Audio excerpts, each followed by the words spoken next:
अस्सलाम वालेकुम, welcome back to my YouTube channel. I hope you all are doing well. तो जी, अब हम अपनी स्टार्ट कर रहे हैं कंप्यूटर लैंग्वेजेस की सीरीज़। तो उसमें सबसे पहले हमारी जो लैंग्वेज है वो है सी लैंग्वेज। तो आज हमारा एक बेसिकली एक छोटा सा इंट्रोडक्शन होगा कि सी लैंग्वेजेस क्या होती है, सी लैंग्वेज हम क्यों सीख रहे हैं और ये दूसरों के अकॉर्डिंग मीन्स के क्या डिफरेंस है इसमें, सी और सी प्लस प्लस में क्या डिफरेंस है। तो इसका सिंटैक्स देखेंगे। नेक्स्ट लेक्चर में हम देखेंगे कि हम कौन सा जो सॉफ्टवेयर IDE यूज़ करते हैं हम इसको लिखने के लिए, इसको रन करने के लिए। तो चलिए जी, अब हम अपना लेक्चर को स्टार्ट करते हैं। सबसे पहले हमारे पास है what is C. C language होती क्या है? तो C is the general purpose programming language created by Dennis Ritchie at the Bell Laboratories in 1972। 1972 में बेल लेबोरेटरीज में डेनिस रिची नाम के एक आदमी ने इसको इंट्रोड्यूस करवाया था। और it is very popular language despite being old. The main reason for its popularity is because it is the fundamental language in the field of computer science. अब वो क्या कह रहा है? वो ये है कि आप बेसिकली देखें तो सी लैंग्वेज बहुत ही पुरानी लैंग्वेज है, लेकिन अब भी इसको बहुत ज़्यादा पॉपुलैरिटी हासिल है। इसकी बेसिकली रीज़न क्या है कि ये इतनी पॉपुलर क्यों है? क्योंकि ये हमारा फंडामेंटल लैंग्वेज है, ठीक है। इसकी बेस पर हम बाकी लैंग्वेजेस को सीख सकते हैं, ठीक है। अगर हम सी लैंग्वेज को अच्छे तरीके से सीखने तो थोड़ी सी माइनर चेंजेस करके हम बाकी languages for example C plus plus, Java, Python को भी सीख सकते हैं। उसके बाद वो कह रहे हैं C is strongly associated with Unix as it was developed to write the Unix operating system. Basically C language को इंट्रोड्यूस क्यों किया था? ताकि हम डिवेलप कर सकें यूनिक्स ऑपरेटिंग सिस्टम के लिए। तो ये बहुत ज़्यादा इंपॉर्टेंट रोल प्ले करता है यूनिक्स में। उसके बाद वो कह रहे हैं वाई लर्न सी। हम सी लैंग्वेज ही क्यों लर्न करें? सबसे पहले तो इसका ये है कि it is the most popular programming language in the world.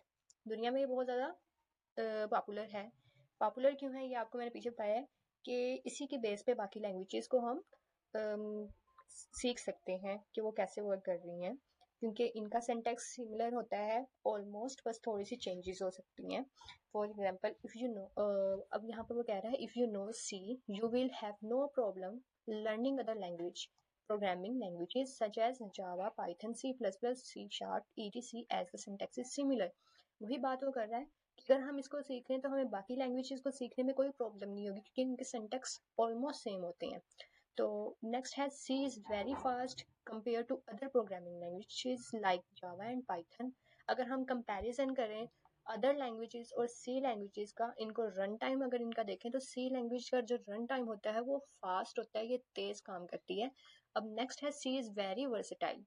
ये बहुत ज़्यादा वर्सेटाइल है। It can be use in both application and technology. ये दोनों एप्लीकेशन और टेक्नोलॉजी में यूज होती है। कौन सी? C language. हम सी लैंग्वेज हमारी। नेक्स्ट है difference between the C and C plus plus.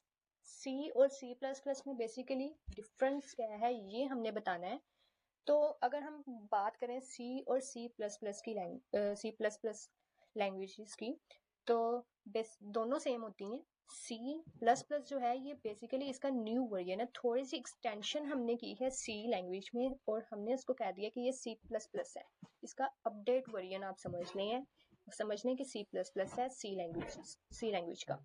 और वो दोनों लैंग्वेज ऑलमोस्ट सेम है, इनका सिंटैक्स ऑलमोस्ट सेम है, बस थोड़ी सी जो है ना इसमें डिफरेंस है। अब वो डिफरेंस क्या है वो नेक्स्ट लाइन में आपको बता रहे हैं। The main difference between C and C plus plus और सी में जो मेन डिफरेंस है वो ये है कि C plus plus support classes and objects. C plus plus basically किसको सपोर्ट करता है? क्लासेस को और ऑब्जेक्ट्स को, वाइल सी डज नॉट। लेकिन जो हमारी सी लैंग्वेज है वो इसको सपोर्ट नहीं करता। सी में हम क्लासेस और ऑब्जेक्ट्स को, कॉन्सेप्ट को नहीं पढ़ते, ठीक है, वो उसको सपोर्ट नहीं करता। उसके बाद जो नीचे हम देखें तो यहाँ पर एक सिंटैक्स है सी लैंग्वेज का। सबसे पहले हम इंक्लूड करते हैं अपनी कोई भी लाइब्रेरी, हैशटैग डाल के इंक्लूड, और यहाँ पर हम लिखते हैं stdio.h।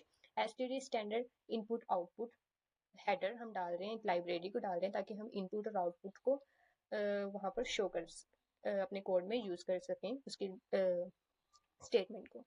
देन है इंट मेन, और कर्ली ब्रेसेस के अंदर हम जो भी लिखते हैं, ये बेसिकली इसकी बॉडी है। कर्ली ब्रेसेस में हम जो भी लिखते हैं वो हमें कहाँ शो होता है? अपने स्क्रीन पर। अगर हम कुछ भी लिख रहे हैं तो वो हमें आपको वहाँ पर शो होगा।